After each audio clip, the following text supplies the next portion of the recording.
Welcome to Youth Sports Mastery on the Daily Parks and Rec Show, hosted by Aaron Locks and sponsored by National Academy of Athletics. Join us live every Thursday at 1:30 p.m. Eastern Standard Time as Aaron sits down with coaches, recreation professionals, and industry leaders to discuss youth sports, athlete development, coaching excellence, and the positive impact sports have on young people and communities. Tune in for expert insights, inspiring stories, and practical strategies to help young athletes succeed. In this episode, we explore the challenges facing youth baseball and softball, from burnout and pressure to development and keeping the game fun. Welcome, everybody, to a special edition of the Youth Sports Mastery Show. I am fired up to have Marla, Zach, Derek, and Rochelle with us today. We are talking about youth baseball and softball. The question that we want to ask is that sport, are those sports broken? We're going to have a solution-based roundtable, and the goal here today is to talk about things that will be tangible and usable, not just to identify the challenges, but to actually give some solutions. So do me a favor, Craig, roll that spot. We'll be back in a minute, and we're going to dive right in. See you in a minute. They say it's just rec. Just rec, where kids learn to try again. Just rec, where confidence begins. Where teamwork, effort, and fun matter more than trophies. It's not about perfection. It's about participation. It's not just rec. It's where kids learn to love the game and themselves. It's just rec until they learn teamwork for life. It's just rec, but it's everything to them.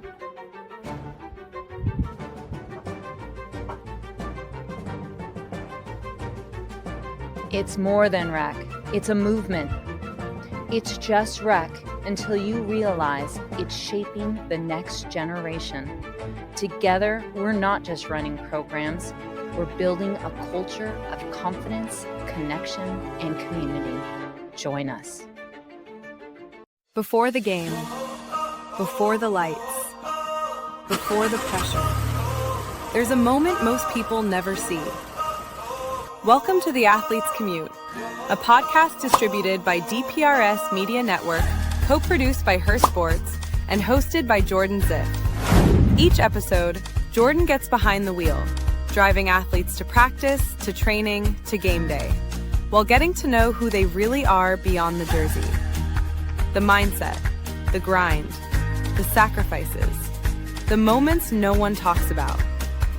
No scripts, no filters, just real conversations in real motion. Because every athlete has a journey, and every journey deserves to be heard. This is The Athlete's Commute. Buckle up.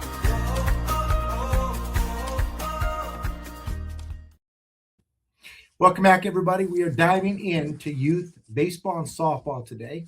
What I'm going to ask my panel to do today is I'll try to moderate, communicate, follow, track, and guide as we go through this. If you guys could do me a favor and just do a quick introduction for yourself and maybe your connection to the game of baseball and softball. Let's start with Marla, since you're up on the left there. Why don't you go ahead and just tell them why I'm so excited to have you on the show.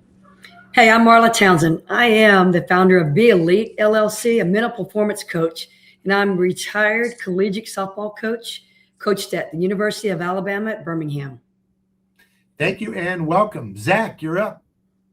Hey guys, Zach Lutz. I have my own brand of Let's Go, and I'm currently director of player development at All-Star Sports Academy, where we have 7 different locations in the Philadelphia and New Jersey area. Played with the New York Mets for parts of 10 years, parts of 2 years in the big leagues. But yeah, here I am. Right on. Mr. Wagner, the reason that this thing is happening. Go for it. Yeah, I'm Derek Wagner. I'm a head coach for Hastings Thunder baseball. We're a travel team in Hastings, Nebraska, and just trying to make a better environment for the kids that I coach and my children. Love it. And Rochelle, quick introduction of you and your connection to the game of baseball, softball. My name is Rochelle, and I was probably 15 years as a mom in travel ball with two boys. But I work in professional baseball now. I work for MLB in game day compliance. So, yeah. Welcome. Yeah, Thank glad you. everybody. And my connection game of baseball started. My first game I ever went to, I got to watch this guy play center field and went, "Uh-oh, that's amazing!" And it happened to be Willie Mays, and I've been hooked on the game ever since. So it's a pretty good game, and I think it's amazing that more than any other sport that I'm involved with at the National Capital Athletics or my entire life, baseball is the one that failure really is an individual thing. We all agree that if you get out 7 out of 10 times and you strike out half of those times, you're probably the best in the world, right? So I'm going to toss some questions around and let's dive in. And Zach, since you're dealing with some of the younger groups right now, I'm going to dive into you first. I'm going to ask, Okay. what does successful youth baseball experience look like for a 10-year-old, boy or girl, baseball, softball, whatever it is you're working? What does that look like for a 10-year-old? I would say just having fun. Like we put so much pressure on these kids, especially the parents. I put so much added pressure onto them. But when it comes down to it, it's just a game, and everybody's taking this to the next level and everything like that. And it's like, hey, let's just pump the brakes here. Let's make sure these kids are having fun. They're learning the fundamentals. They're developing the right way, and the rest takes care of itself then. Love it. Marla, my guess is you got something to add to that, especially on the mental side of it, right? In terms of the 10-year-old mind. Yes. So, what an incredible age to be at. And so you see something, and usually it's a social aspect is why people get started or they want to compete. But then they get out there and they realize that, okay, if I work hard, then I'm going to be good. And so the thing that we drive home is know who you are. Your identity is not your performance, stats, wins, awards. And so at a young age, if we can help them to figure that out and compete with themselves daily to be better than they were yesterday and to deal with the highs and lows that youth sports bring to them. Love it. Rochelle, as a mom, you at some point have a 10-year-old or had a 10-year-old. I don't know how old your kids are, but let's pick that age group. What did you see at that age group when your kids were playing? Well, I saw a lot of what was done right and not done, and just complete failure for the kids. I saw both. So, and I'm sure all of you have as well. But your intro that we just watched, where it said, what rec sports means to kids is connection, community, and, like just basically belonging and having a place to, you know, be a part of something, be part of a team and grow, I think is really kind of what it's about at 10. I think a sign that it's a successful season is that just very simple, just that they want to come back at the end of the season. They want to come back and play next season. Yeah, I love that. Derek, you've done the club and you've done the rec part of that. So again, 10 years old, man. What's the focus? Talk to me. Well, I think it's along with what everyone else said, letting them hang out with their buddies. Like, are we getting some more friends while we're doing this? Yeah. Are we having fun? Like, that's to me, first and foremost, is are we having fun?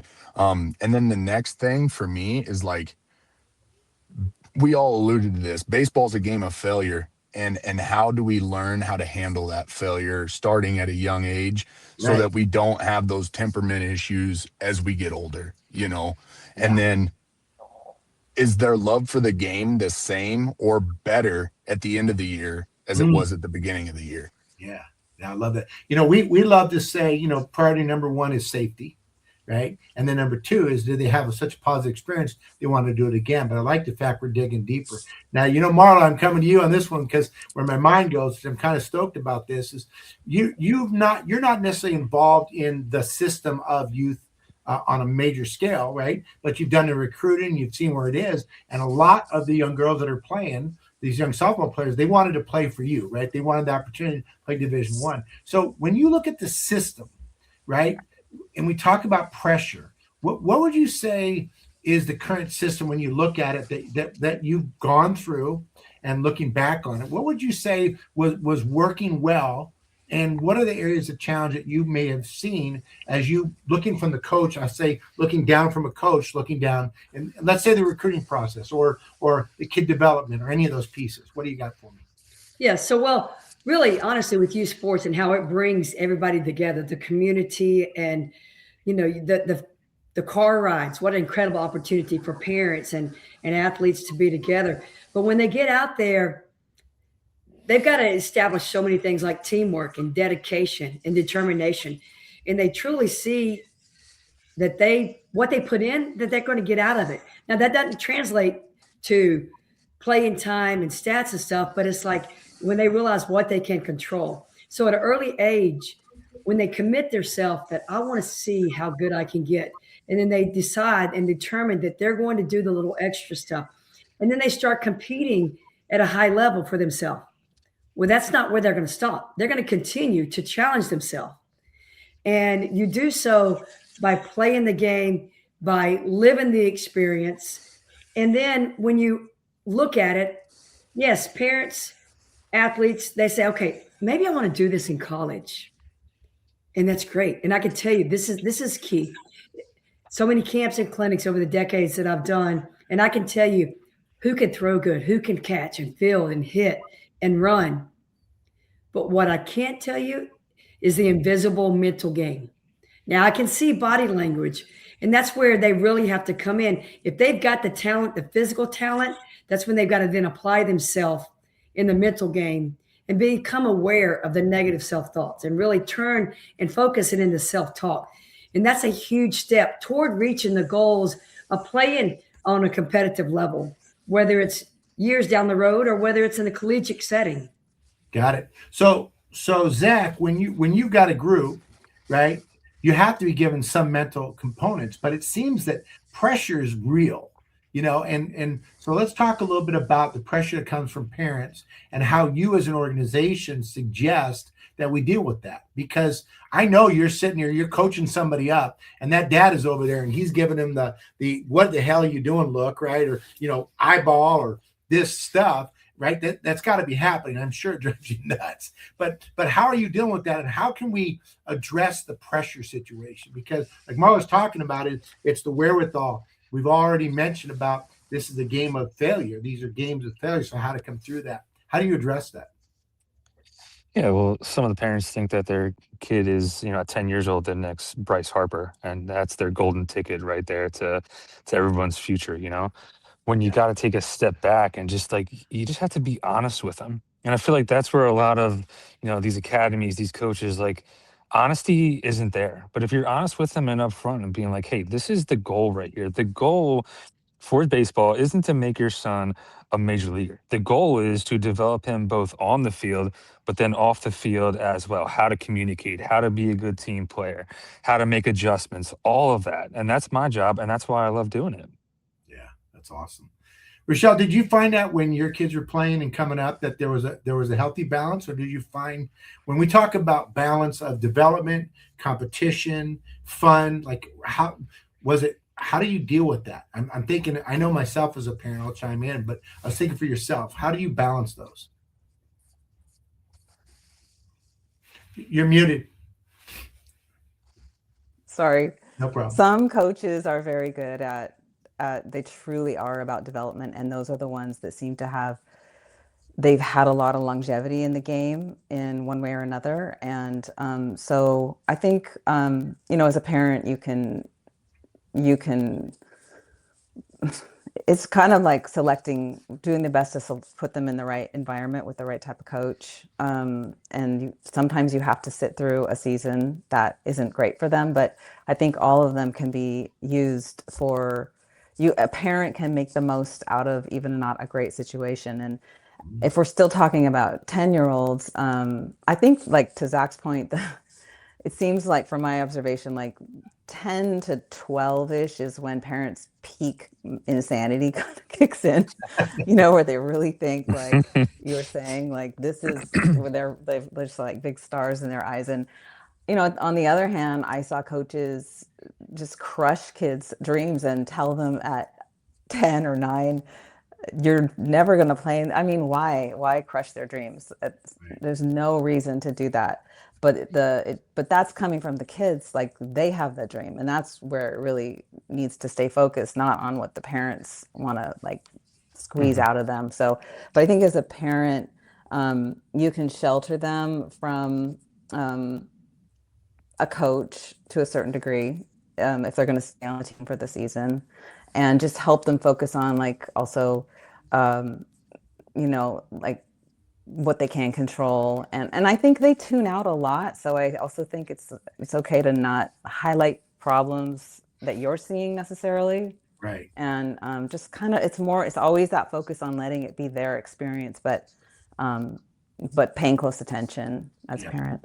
I steal from Stephen Covey, seek to understand before being understood. Before I was a parent, I got to work with Coach Riley and Stephen Covey, and did some work with that. And it really had helped me as a parent, that in any given situation that I came into, is to try to allow it to be what it is and let them bring it to us rather than us bring it to them. Now, Derek, you got the club thing, you got the rec experience, right? How old is your son?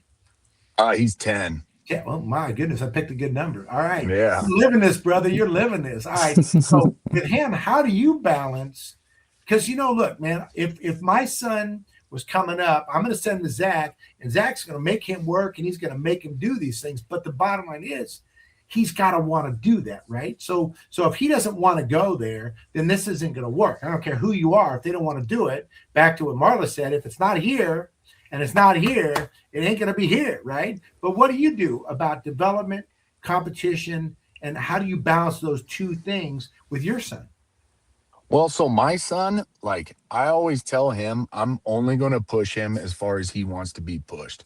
Like, if I find myself having to go, hey, bro, like, let's get off of the Xbox and let's go outside and hit, like, is it him that wants it, or is it me?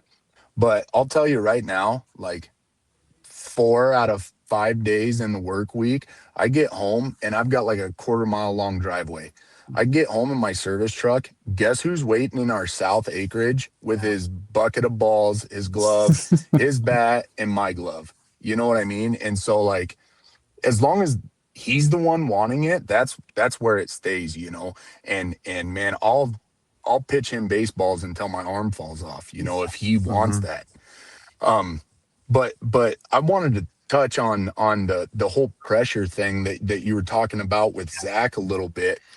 I think on the outside, the parents kind of get a bad rep sometimes. And honestly, I don't think that it comes from a place of bad intent. It comes from a place of urgency. Like, a lot of these parents feel that, like, if their kid's not the number 2 ranked kid in the state of California, that they're falling behind and he's not going to go anywhere with it now. Well, all of you guys know as well as I do, like, being ranked number 2 at 8, 9, 10 years old doesn't matter. Yeah. You know what I mean? And so I think we just need to pump the brakes a little bit and have these parents realize that, man, like, college scouts aren't looking at your 10-year-old kid. You know what I mean? And right now, like, we're at such a good place because we've got guys like Zach who have been there, done that, played at the highest level, and they're pouring their time into these kids, into guys like myself. Like, Zach has done so much for me, it's not even funny. And these guys are pouring into these communities, and we have better experience than we've ever had before. Yeah. We've got better facilities that we've ever had before. And, like, we have information at our fingertips whenever we want. It's getting a hold of guys like Zach. I've called Zach before. Hey, man, like, what do you think about this? Is this good information? No, dude, it's trash. Stay away from it, And, like, what a great resource to have. You know what I mean? And it's just, people need to dive into that and just realize that there's stuff that you can be doing for your kid that's beneficial, but a lot of this stuff is just noise, and just get rid of that. Yeah, but it's going to come back full circle, though. Okay, Marla, I'm coming to you because I know you got the ring power on this one. It's going to come back, but ultimately, you said it earlier, if the kid wants it, then, like Buster Posey, right? Let's name drop. He said, if it's a kid's passion, they're going to have a chance. If it's not, they don't. It doesn't matter how bad the parent wants it. So, Marla, how do we help the child develop that passion in a safe way so they can do that. Because if it's not their passion, right, then they're not going to. So how would you suggest, if I'm a parent and I want my kid to be that, how do I help them develop that, right? How do we do that? Yeah, and first of all, positive experience for the young athlete. And I'm going to come back to that, but I'm going to say my challenge to all parents is that they have got to do a few things. They've got to try to be the parent for their child that they needed when they were that child's age. Mm. And as we look back, and I can do it. I mean, I've got a Division I athlete, and I've got a 10-year-old that's social hour on the soccer pitch. But the parents also, we preach, be in the present moment to our young people. But then sometimes as we as adults and we as a parents, we're trying to look years in the future. Yeah. And so we're kind of challenging them by telling them one thing that's so successful that they have to understand that right there where they are, not just in the moment, but like pitch to pitch, but yet as parents, we're planning out their future. And so that's where, and I'm working with a lot of parents, and we're really working to increase awareness about how to be the best person for your young athlete. Challenge them, be a role model for them. Yeah. But for the parent player, really trying to enjoy the experience, they've got to feel in a safe environment, not just safe physically, but emotionally. And they're usually at the hands of a volunteer coach that has a full-time job that they've worked all day long. Right. But yet they look at that coach as this is their full-time job. Right. And they hinge on every word that they're saying. And so when we say safe environment, it's okay to make mistakes, but we've got to teach the young kids how to respond versus reacting emotionally to the mistakes.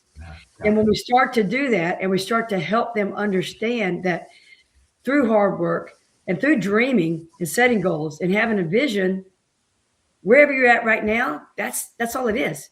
Where you want to be, let's do that through positive experiences and through responding to adversity like a champion. And that's where it's role modeled by us as parents and coaches. I get it. Rochelle, you mentioned earlier, so your child, and you're going through the experience, and we've had some coaches that you're like, I cannot believe this person's coaching my kid. But okay, right? We signed up, and I've done it. My son signed up, and we stuck through the entire season because that's what we committed to, and then we made a pivot there.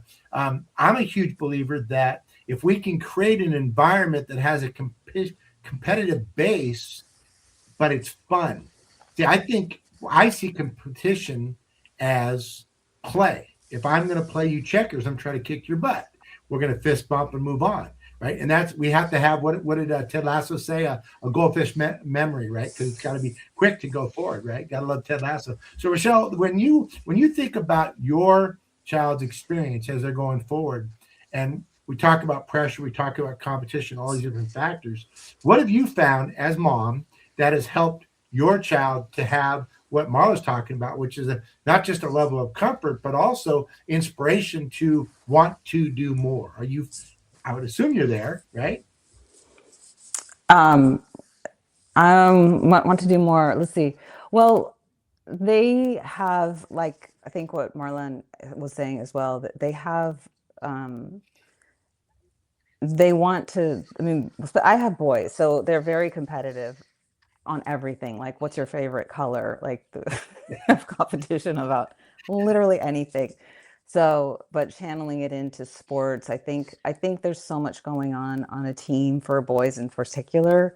I just can speak more to boys that being kind of like almost like on a little battalion, just really being part of, like, going into a little battle together, I think, or big battles together, is so deeply important for boys, because girls kind of connect in different ways. So I think they have their own, it comes from inside them. So I think a lot of it's just, as a parent, not squishing that, not killing it, and I think parents can do a lot of things with good intentions, and parents just don't know, if they haven't been through it, they just don't know. They get caught up in a lot of, like, watching what other parents are doing that's not helpful.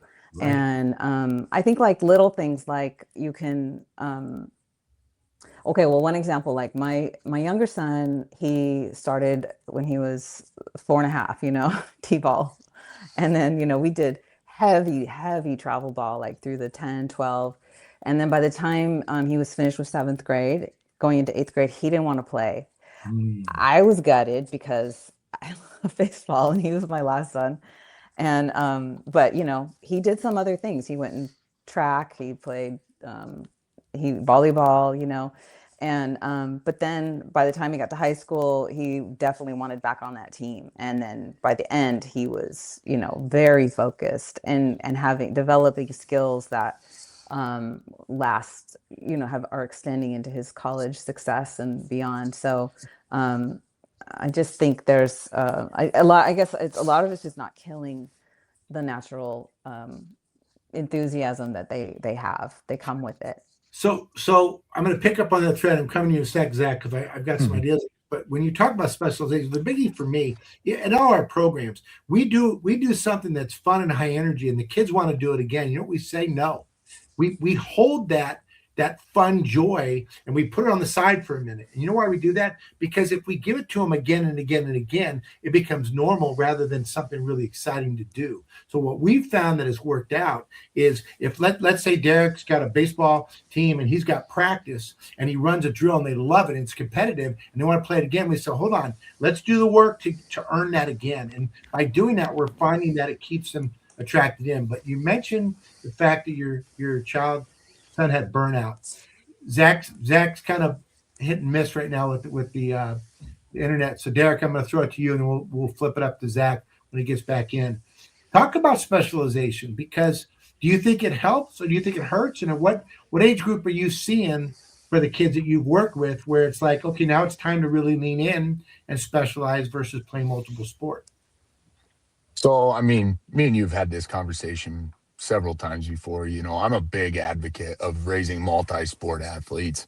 Everyone that I've talked to at the higher levels, college coaches and even MLB coaches, high school coaches, all levels, they all say they don't want just a baseball player. They want an athlete, because when you're just a baseball player, you kind of get pigeonholed into only reacting in a baseball manner. Whereas if you're an athlete, you can move whatever type of way is required. Like there's some dudes that do some freaky stuff on a baseball field.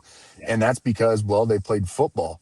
They did high jump and track, like they're used to using their bodies in ways that aren't typical baseball movements, and that helps them at the next level, and I'll steal this. I'll tell you, I heard this come from Zach. Like, I think you shouldn't specialize in a sport until you're getting paid to do it. Like, why specialize if you're not getting paid to do it? Like, go out, have fun with your boys, like Rochelle was alluding to, I think a little bit. Like, I can relate being a boy and, having a son myself. Like boys love to compete. They love to smash each other. They love to just see who can impose their will on each other.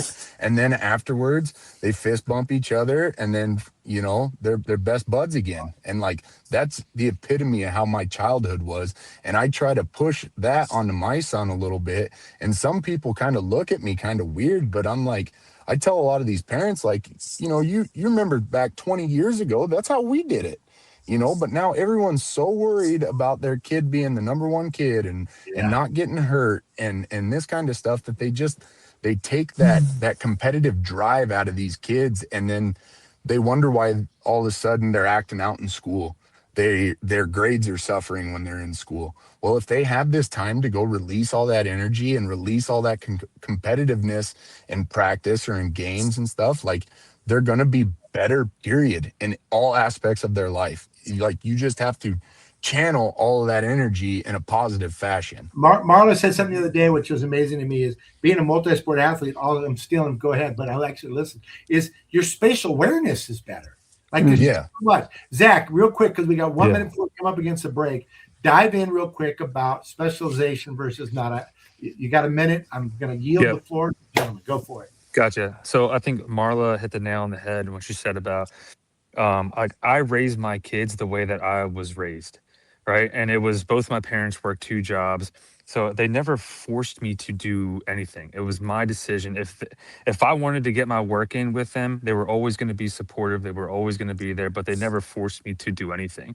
At age 10, I wanted to be like a firefighter. At age 13, I might have would have been a cop. At 16, it's like, man, maybe I want to be a doctor. I didn't know what I was going to do, but I was always playing. I was playing baseball, basketball, football, soccer, dodgeball, kickball. It didn't matter what it was. I was always outside. I was always doing something. But as soon as I got to college, that's when it was like, okay, I think I can do something with this baseball. I want to put everything, my heart and soul into it to get to the big leagues. Everything ended up working out. And then here we are. There you go. All right. Well, we're coming up on a break. Everybody get a chance to get some water. We'll come back, run the spots when we come back. We're going to dive in a little bit more. Marla's going to help me to share a little bit more about from the recruiting standpoint of a college coach looking down in terms of what kind of athlete, what kind of person, and what kind of parent we're looking for in terms of recruiting. All right. We'll see you guys in 2 minutes. It didn't start with a studio or a big budget or a perfect plan. It started with belief that stories matter, belief that voices deserve to be heard, belief that community is powerful. What began as a single conversation has grown into something far bigger than us. Today we pause, we reflect, and we say thank you. To our guests, thank you for showing up, for being honest, for trusting us with your stories and letting the world hear them. To our partners and sponsors, thank you for standing with us when the vision was still taking shape. Your belief gave this network its foundation. And to our audience, the ones who listened, who watched, who shared, who believed. You didn't just support DPRS Media Network, you built it. This past year changed everything. We grew our shows, we raised our standards, we reached new communities, and we told stories that needed to be told. From parks and recreation to sports, youth, technology, and culture. We learned something important. Growth isn't about numbers, it's about impact. As we grow, our mission becomes clear. Our mission is to create media that matters, media that educates, media that inspires, media that connects people through honest, human storytelling. To spotlight the people, the programs, and the ideas shaping parks, recreation, sports, and the future of our shared spaces. And our vision is bold. We envision a media network that doesn't just document the world, but helps shape it, where local voices spark global change, where communities see themselves reflected, and where media is a force for good. The future ahead is bigger than any single episode. More voices, more stories, more collaboration. Live events, original films, deeper conversations, and a growing community united by purpose. From episode 1 to episode 400, thank you for believing when it was hard. Thank you for staying when it was uncertain. And thank you for walking this journey with us. This is DPRS Media Network, built by community, driven by purpose, powered by stories. And we're just getting started.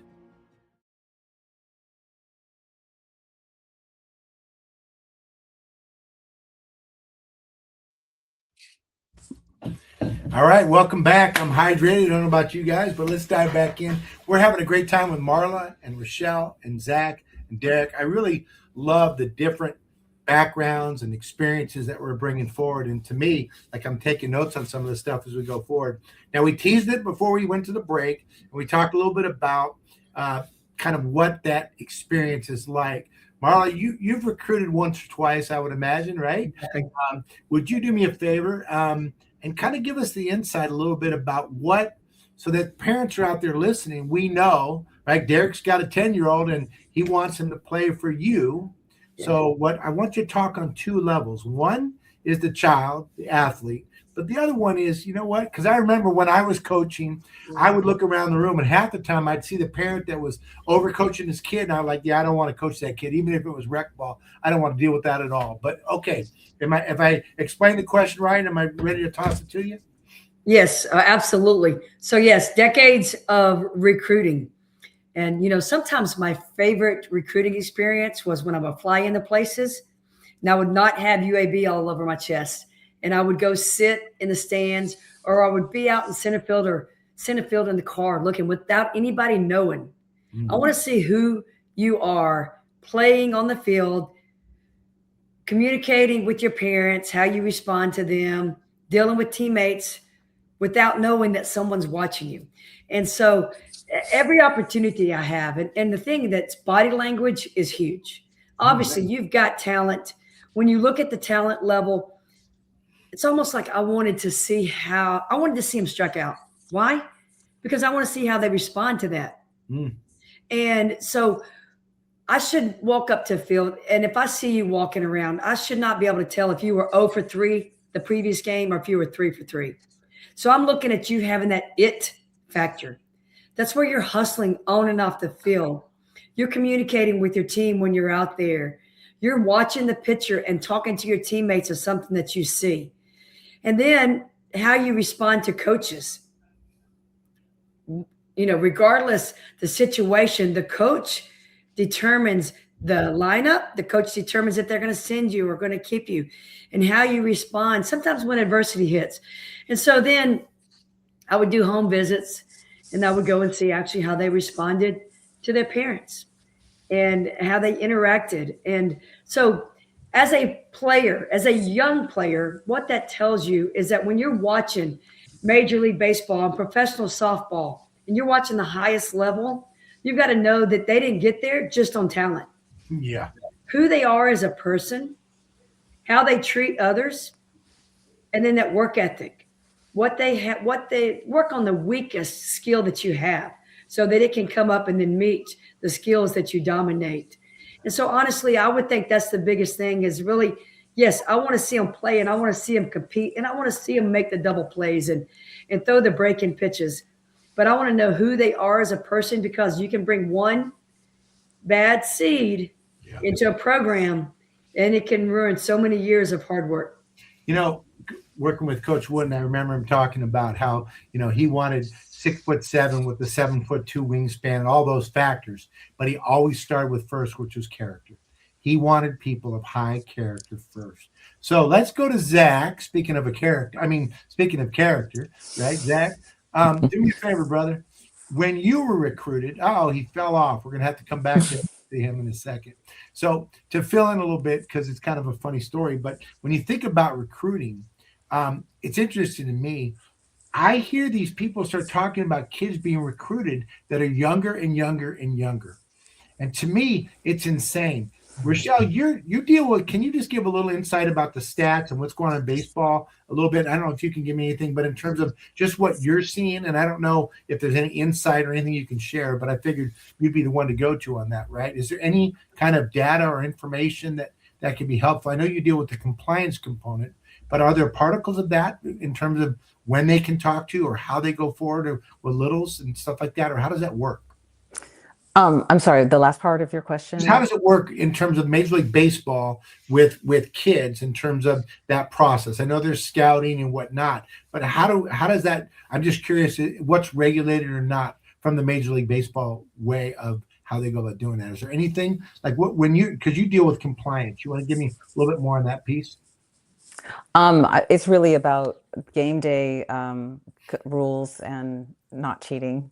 Got it. Okay, not cheating across the board. Yeah, from cheating, but a lot of it's data. It's really what I do is observe a lot of behavior during games of up close of all the players and the coaches. Interesting. And collect a lot of data on all kinds of things. But it all has to do with compliance. And there'll be rules. So, not on the field. That's the umpires and the associates are doing that, but behind the scenes, yeah. So Zach, sorry, as we now that you're back, I want to dive in a little bit. So for you, when you were being recruited, you were 4 years old and they said you're going to be a major baseball player? Or how did that process work for you? Um, I mean, high school, I was just a bunch of highly level Division I schools. I ended up going to play for my dad at a small three school, and I knew how much time and effort it needed to put in order to fulfill my dream of into the big leagues. But everything kind of just ended up on the way that it had a lot of ups and downs throughout my whole career. But never gave up and finally got to. Unfortunately, your Wi-Fi is pretty not stable right now. We're gonna have to come back on that one. So what we're seeing right now, I think a lot of the recruiting process that I'm feeling is that Derek, have they told your kid that he needs film now? You need film on him. Have you told that? I'll tell you, I haven't talked to a single recruiter yet. Okay. I have, just so that I can kind of gain some insight as to what they're looking for. And it's funny, what Marla said is like the exact same thing, like almost word for word what I tell my parents. It's absolutely crazy. Like you'll hear some of the parents chirping in the stands and stuff, and I tell them all the time, it's like, you guys realize that, like, once you get to the point where you have a scout or a coach that are in the stands, they don't care whether you have a great game or not. Like, they're there because they already know that your kid's a stud. Right. Like, they're like Marla said, they're looking for the little things, like how you treat your mom and dad after the game, whether it's a win or a loss. How do you treat your teammates? Are you holding your head, and are you being a toxin to the environment of your team? Like my assistant coach, man, this guy, he had the best line ever to my boys last year. We had a game where emotionally we were kind of up and down, kind of riding that roller coaster, right? And after the game, he just told the boys, he goes, like, you can be two things on a baseball field. You can be an energy giver or an energy sucker. And Mm. like, we want to be energy givers at all times. And like, what great words, and I try to tell that to the parents even. Like, as a parent, you can be an energy sucker or an energy giver. And we don't ever want to be that person that's Mhm. labeled as an energy sucker. You know what I mean? Mhm. So, Mhm. so Marla, as a coach, I feel like I'm so big. I remember Coach Wooden and all the coaches were talking about role modeling is so important, right? And how we carry ourselves and how we present ourselves. And I know it's important for parents, but also for those coaches. So my question, I guess, would be, as a coach, how would you talk about being able to role model and the importance of that, and maybe some suggestions, ideas around that? Because I do think it's so important and vital that the adult they look up to, that's supposed to know what's going on, can't be out there frantically doing a Bobby Knight thing. That's not going to work, right? Right. So you're talking about with the parents and the coaches being good role models. Yeah, the whole sphere. Yeah. Yeah. So, well, parents, and actually, I was working on my parent handbook this morning, and it's the parents, the coaches. Okay, first of all, everybody's got opportunity. If you want to volunteer coach, volunteer coach. If you don't, parents, you can't say anything. Okay.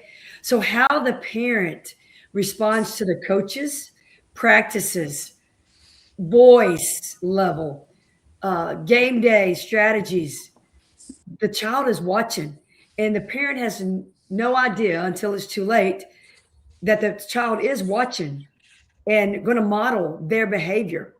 Same thing, the coaches to the umpires. How comforting is it when the umpire makes a mistake and the coach turns to the young people and says, well, he's human, she's human, Yeah. And so part of sports, honestly, a huge part of sports is role models. Whether it's that person in the community that's the star player and you want to wear their jersey number, or whether it's somebody at the local university, or whether it's professional. But there's a reason that you're role models, and there's a reason that you're looked up to as a role model. First of all, it starts as talent. Yeah. Then they start watching everything else about you, how you walk, how you carry your bat.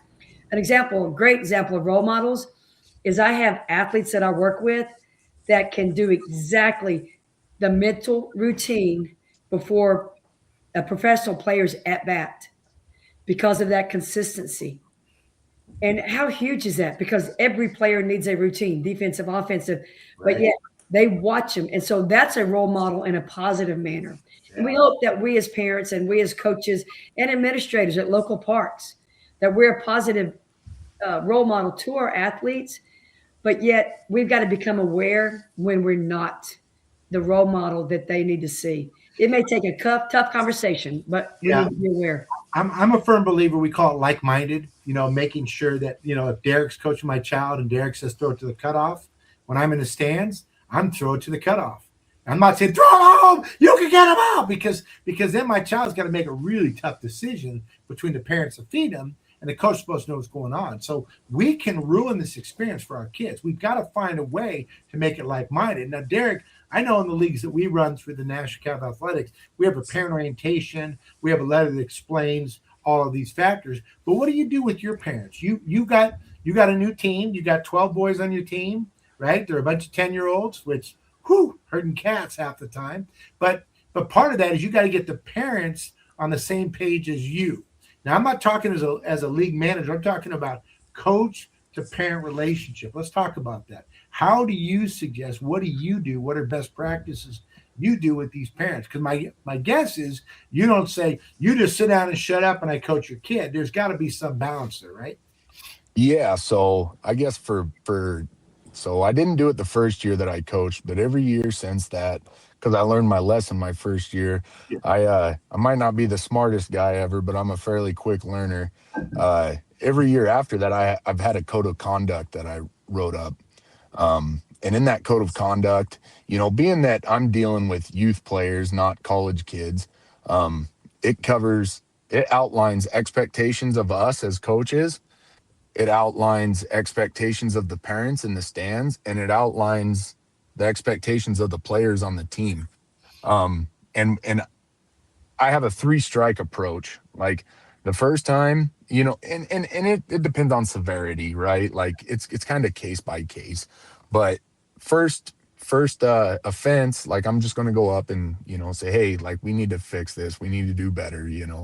Second time, like you're not welcome to come to our next game or a few games if that's the case. Okay. And then after that, you're off the team because I won't have cancer on my team because cancer spreads.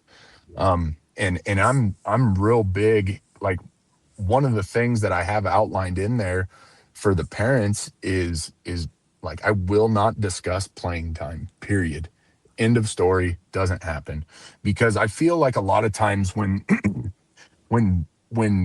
parents are arguing with coaches about where they're at in the lineup or how much playing time they get, or they're arguing with an umpire, they're tying their child's worth to their child's on-field performance. And when that becomes the case, like then the kid's just sitting there like, oh well, mom and dad only love me when I'm playing baseball, and like I try to alleviate that. I tell parents on my team, like, once again, I will not discuss playing time, but what we can talk about is if you don't like where your kid's at in the lineup, you don't like how much playing time your kid's getting, come to me and like we can talk it out and come up with drills that your kid can do outside of practice to improve his skill Yeah. and earn more playing time. Okay. Because unfortunately, like I'd love to say, I'm a travel team and we have equal playing time, but we're a travel team. And so we put the best product out on the field that we can. That's just the nature of what I'm doing at this level now. Right. And so if you don't like how much playing time your kid's getting or where they're at in the lineup, like work harder. Like, I don't know what to tell you, Well, but if the only time you have a bat or a ball or a glove in your hand is at practice or in a game, like there's probably your first sign, right? I think it's great that you are communicating that coming from the coach to the parents, right?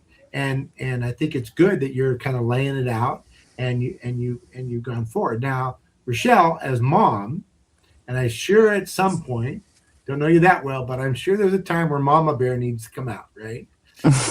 What happens, Mama Bear, when your son's playing for Derek and you're looking and you're going, wait a second, Derek, you made an agreement and you're not following that agreement, or something's going on that you're not happy about. Rochelle, can you tell us what would maybe be a way that you would approach coach Yeah. Well, the only time, especially the younger they are, the only time I would really get involved like that would be, or the mama bear would come out, is if there was an abuse of power. If I was witnessing an abuse of power of the coaches over the kids, then I would definitely, Yeah. go and address that in whatever way I felt was appropriate. But I think what you are talking about, Derek and Marla, are, it's, you're talking about, I love what you said, Derek, about giving. A player is either going to give or take energy, and it's the same for parents in the stands.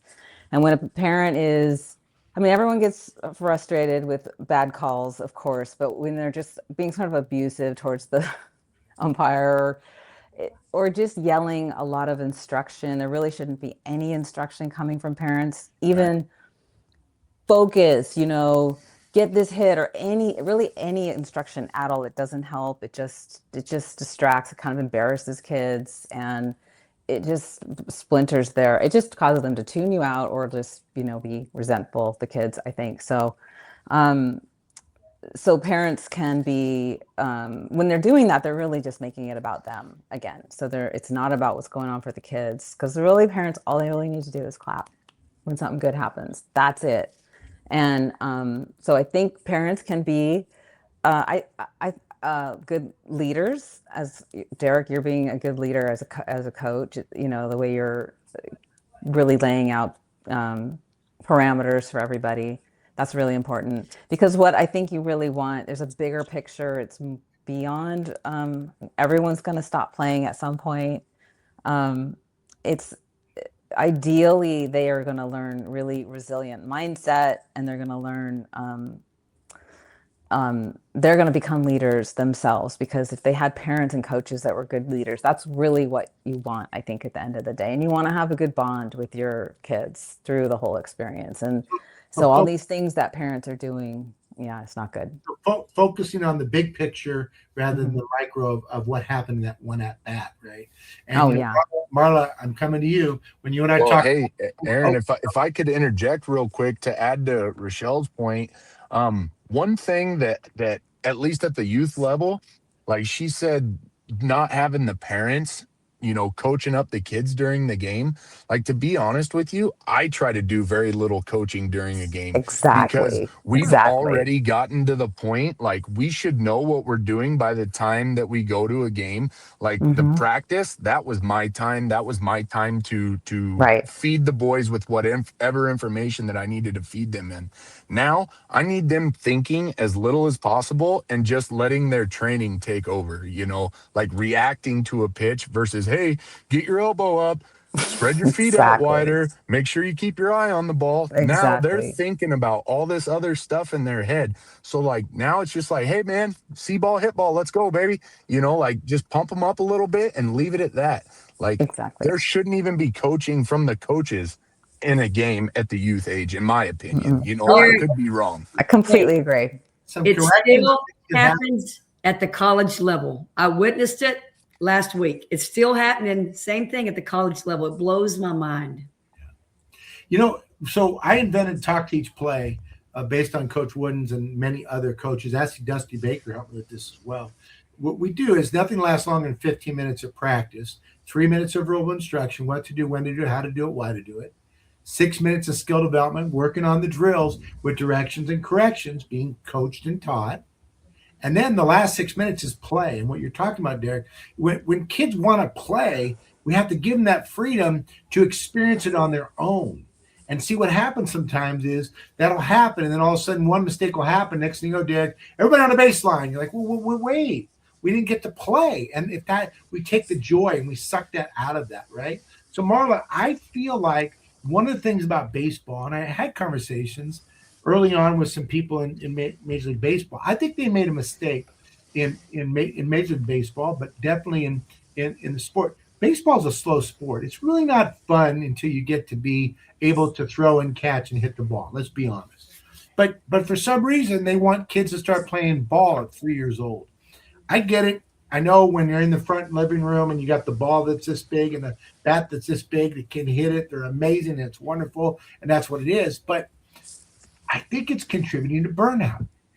because it's not that they're introducing it in a fun way and they get to play. It's the expectations get so much ramped up. Your kid is now 7. We got to get him a college scholarship. But this is the thing they got to do, which is that 10,000 hour thing, right? So they got to specialize, right? Well, we've bent that. But what are we going to do? How would you suggest, if I'm a parent and my kid likes the game of baseball and they're 3, 4, 5 years old, how do I make sure that they don't get and fall into the burnout? Because kids are burning out. They're getting injured so young.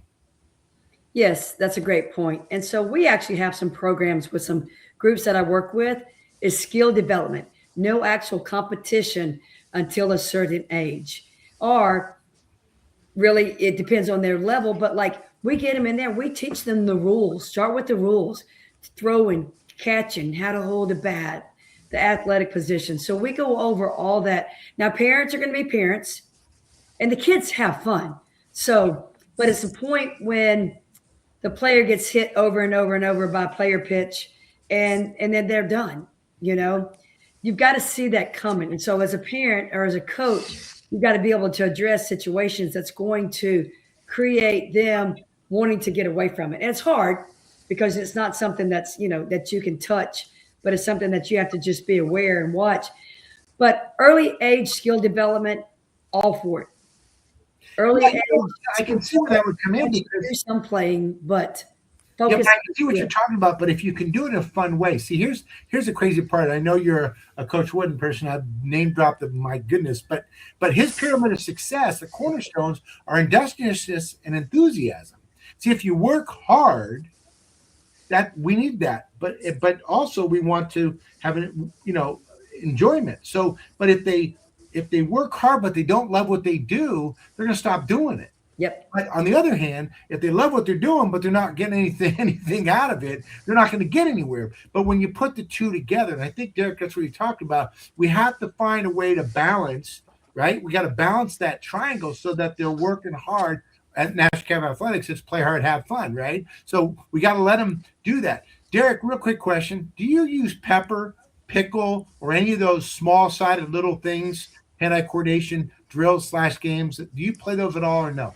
So we play a little pepper, but what I've found a lot of success in here lately is like every drill that we do, we turn it into a competition because as Rochelle alluded to earlier, like little boys just want to compete at absolutely everything, right? Yeah. And like I try to instill the mindset into them that like, hey, like sure, you might be better than little Billy, but like I want to see if your numbers can improve from your numbers from last week, right? So like what we do is and it'll change depending on what we've covered at practice. But one of my favorite things to do is we call it a home run derby at the end of the practice. We take turns getting in the cage, and then like we have a coach throw them BP, and they get 3 outs. If we have weak contact or a foul ball or, a swing and a miss, that's 0 points. That's an out. If they have hard hit line drives, and we use wood bats in the off season. So like we want it to sound like a firecracker coming off of that barrel, right? And so if it sounds like a firecracker, we'll give you a point for it. I'm not worried about kids hitting home run tanks, right? Like at this point, I'm all about on base percentage and average. Like I don't care about hitting tanks every single time. Like you see all this craziness about exit velos and launch angles. Like I don't care about any of that right now. Like I'm worried about batting average and on base percentage. So if we're having hard hit line drives, like in a game, shortstop might catch it. All right, that's fine. That happens. That's baseball. But shortstop might not catch it, right? And so we turn that into a competition of hard hit baseballs. And like I'm having 10-year-old kids go 16-3, 16 hard hit balls and 3 outs. Like to me, that's incredible. And I'll tell you, last year, my team, the lowest batting average on my team was a 260. I had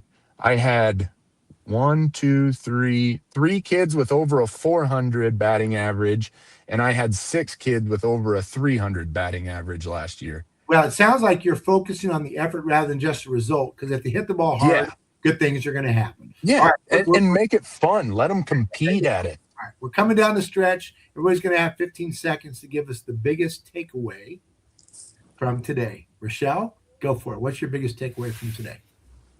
Well, the thing that's on my mind right now is based on what we're just talking about, that we tend to enjoy what we're good at, so early skills development is kind of how you probably are going to get there, and let it come from inside of them, and parents come up alongside them.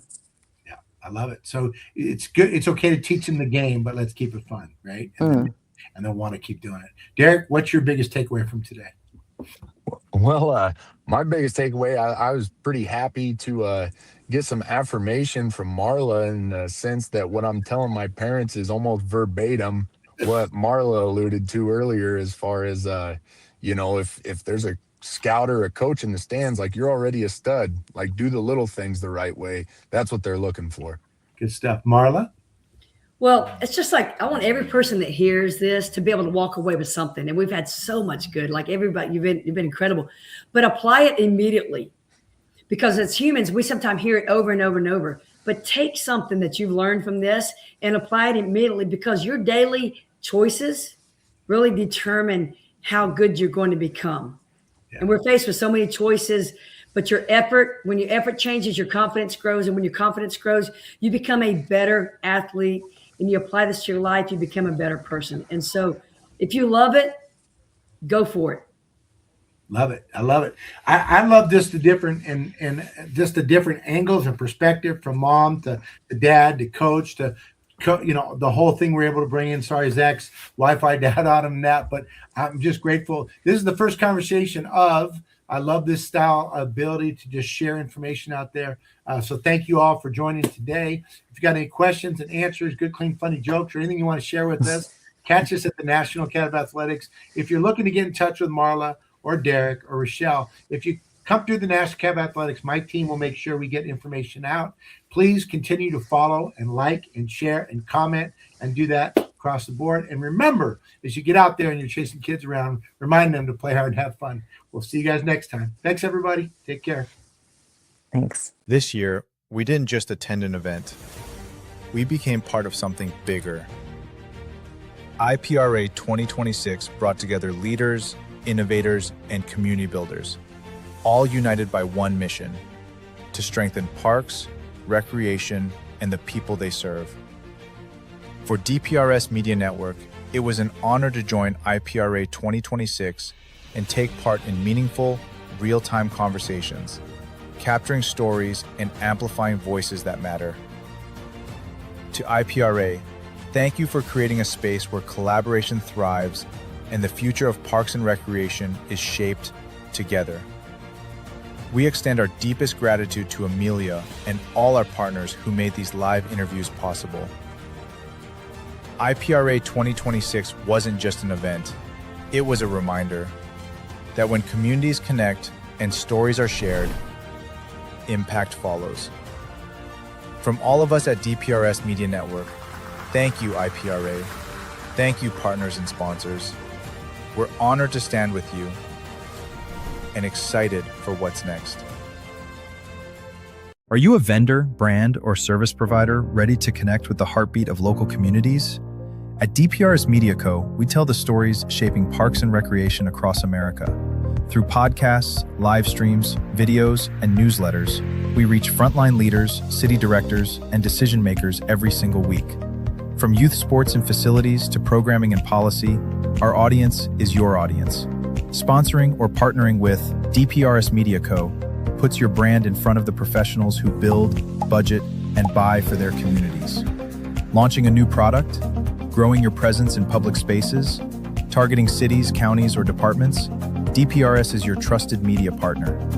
Whether you're in software, turf, aquatics, robotics, smart cities, or special events, partnering with DPRS puts your brand in the story.